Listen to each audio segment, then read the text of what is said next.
Hey guys, I'm Christina and welcome to this week's episode of Lone Star Gun News.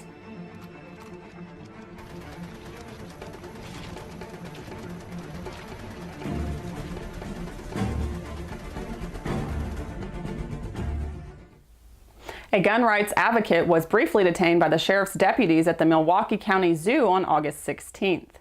Wearing his usual leather biker vest with pro-Second Amendment patches and a Glock on his hip, William Polster was stopped by the deputies, saying that he could not carry on the zoo grounds. Fortunately for Polster, the law was on his side. While Milwaukee County Zoo's policy does not allow the open or concealed carry of any weapons in any zoo buildings, Wisconsin law exempts all public grounds. Polster recorded the incident for over an hour, citing the state law, and when deputies ultimately determined that he was right, they let him go. But this time,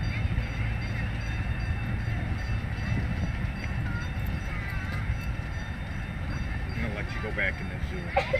If the DA calls me and says that they're willing to prosecute and that you can't have it inside the zoo, we'll come and get you and tell you got to leave. At the zoo, I talked to her. She's director of the animal division. She says as far as she knows, she says as long as you don't go in a building, they've discussed this in the past, she says as long as you don't go in any buildings, you're fine. If you do go in a building though, then you have broke the law. Now, if you clearly just want to lock your gun in your car, you're perfectly fine to go in any building you want, which is kind of what the zoo's all about, I guess, and see more animals. So it's up to you, but we aren't going to sit and follow you all around the zoo. We're not going to harass you in any way. But if the DA does call me and says that they will prosecute that because they want to keep guns out of the zoo or something, then we'll just come and talk to you again. All right. Okay? All right? Sounds good. Okay. Thank you very much for your time. Yeah. Thanks for taking the time to research and everything like that. Have a good day. Polster told WISN Channel 12, quote, "You can carry on the grounds, you just can't carry in the buildings." When asked if he believes that firearms belong at the zoo, Polster said, quote, "Absolutely. Shootings happen at the zoo. Shootings happen at the school and at theaters. People have a right to defend themselves." 2 days following the incident at the zoo, another Milwaukee resident was forced to open fire on a trio of would-be car thieves early in the morning on August 18th.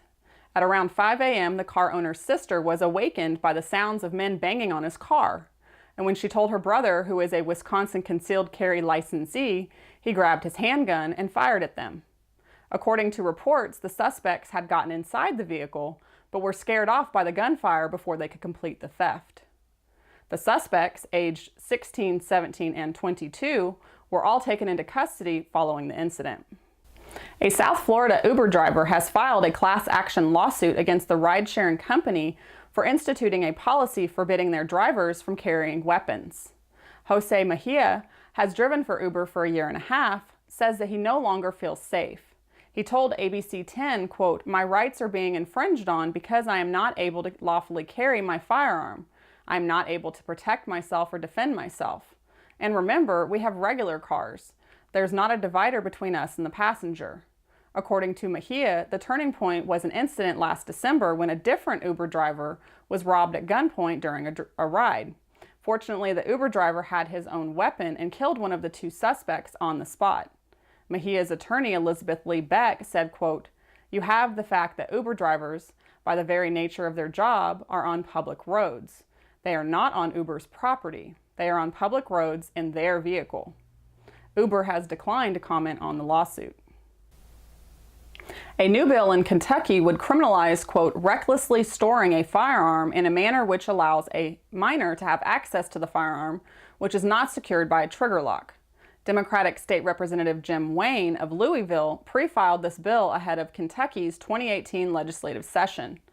The bill would make improper storage of a firearm in a household with persons under 18 years of age a Class B misdemeanor, which carries a 90-day jail sentence.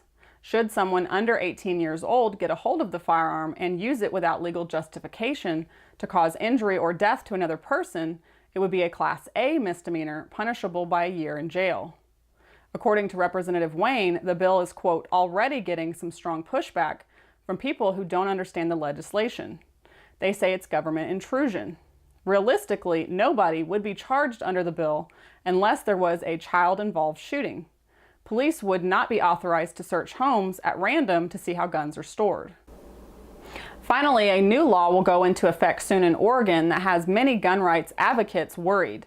Senate Bill 719 was signed by Oregon Governor Kate Brown on August 16th and would allow for law enforcement to confiscate the firearms of Oregon resident if a single complaint is filed against the person's mental health or motives are called into question. The person would have 30 days to request a hearing to attempt to regain the possession of their already seized firearms, but ultimately the burden of proof would be on them.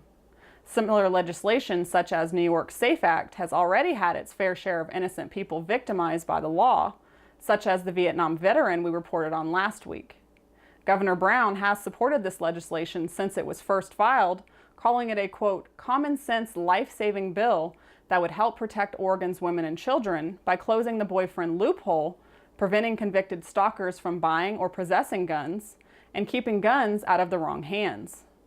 Opponents of the law say that the law will violate the person's Second and Fifth Amendment rights by stripping them of their firearms without the due process of law.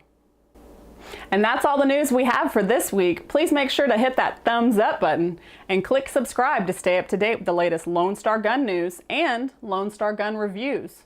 Also, please make sure to like us on Facebook at Lone Star Gun Rights. I'm Christina Hodnett, and until next time, Lone Star Gunners, stay armed, stay vigilant, and stay informed.